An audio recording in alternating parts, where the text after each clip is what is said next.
subscribe my channel and press the bell icon and like and share. Thank you. کئی مرتبہ چھوٹی سی غلطی بہت مہنگی پڑ جاتی ہے۔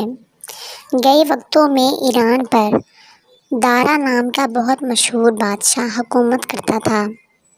ایک روز وہ اپنے وزیروں مشیروں کے ساتھ جنگل میں شکار کرنے نکلا۔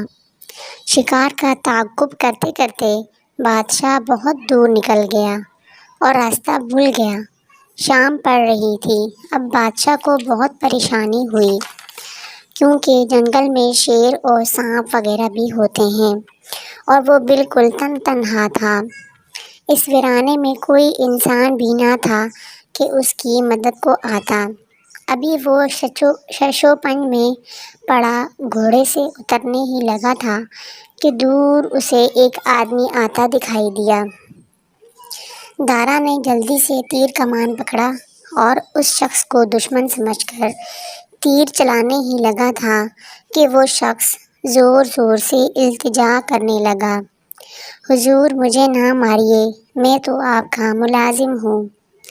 دارا نے جواب دیا، میں تو تمہیں نہیں پہچانتا۔ وہ شخص جو اب قریب آ چکا تھا بولا، حضور میں آپ کے گھوڑوں کی دیکھ بھال کرتا ہوں، میں ان کا خیال رکھتا ہوں۔ آپ کے ہزاروں گھوڑے ہیں جو ایک دوسرے سے ملتے جلتے ہیں، اس کے باوجود میں ہر گھوڑے کو پہچانتا ہوں، اور آپ جو گھوڑا کہیں میں آپ کو نکال کر دے سکتا ہوں۔ میں تو ایک معمولی سائز ہوں اور آپ ہمارے حکمران، پھر یہ کیسے ممکن ہے کہ آپ اپنی رعایا کو نہ پہچانیں؟ ہماری ضرورتوں کا خیال رکھنا تو آپ کا فرض ہے۔ آدمی کی یہ بات کسی بھی شخص کی آنکھیں کھولنے کے لیے کافی تھی۔ دارا کو تو صرف راستہ معلوم کر کے واپس شاہی قافلے کے ساتھ جا ملنے کی جلدی تھی۔ اس نے آدمی کی بات پر ذرا بھی غور نہ کیا، بلکہ اس نے اس بات پر اتفاق کیا کہ وہ شخص اسے راستہ بتانے بلکہ محل پہنچانے کے کام آیا۔ اگر دارا اپنی اس چھوٹی سی غلطی پر غور کرتا اور اپنے طور طریقوں کو بدلنے کی کوشش کرتا تو ہو سکتا تھا کہ وہ اس بد انجام سے بچ جاتا جو اس کا مقدر بنا۔ ہوا یوں کہ سکندر اعظم جو بڑا فاتح مشہور تھا، اس نے ایران پر حملہ کر دیا، لیکن بڑے سے بڑا فاتح بھی کسی ملک پر تبھی فتح حاصل کر سکتا ہے اگر ملک میں کمزوریاں ہوں۔ دارا کی چھوٹی چھوٹی غلطیاں اس کی شکست کا باعث بنی۔ وہ اپنے فرائض کو سمجھتا ہی نہیں تھا تو عمل تو دور کی بات ہے۔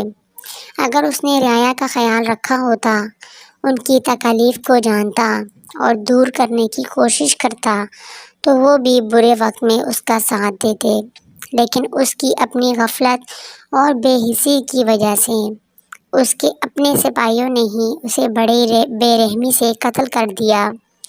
جو لوگ اپنی غلطیوں کو پہچان کر درست کر لیتے ہیں، اللہ تعالیٰ بھی ان کی مدد کرتا ہے اور پھر ان کو کوئی بھی فتح نہیں کر سکتا۔ دیکھا بچوں آپ نے، ہمیں اس کہانی سے یہ سبق ملتا ہے کہ ہمیں اگر کوئی عہدہ ملتا ہے تو ہمیں اسے بخوبی نبھانا چاہیے، اور اگر ہمارے پاس اتنی گنجائش ہو کہ ہم کسی چھوٹے یا کسی غریب کی مدد کر سکتے ہیں تو ہمیں اس کی مدد ضرور کرنی چاہیے اور اپنے فرائض کو بخوبی انجام دینا چاہیے۔ اب مجھے اجازت دیجیے، کمنٹ باکس میں ضرور بتائیے گا کہ آپ کو یہ کہانی کیسی لگی۔ مزید کہانیوں کے لیے میرے چینل کو سبسکرائب کرنا مت بھولیے گا، اور اگر آپ نے سبسکرائب کیا ہے تو بہت بہت شکریہ۔ اپنی فیملی اینڈ فرینڈس کو شیئر کریں تاکہ وہ بھی سبسکرائب کریں۔ اب میں جاتا ہوں، اللہ حافظ۔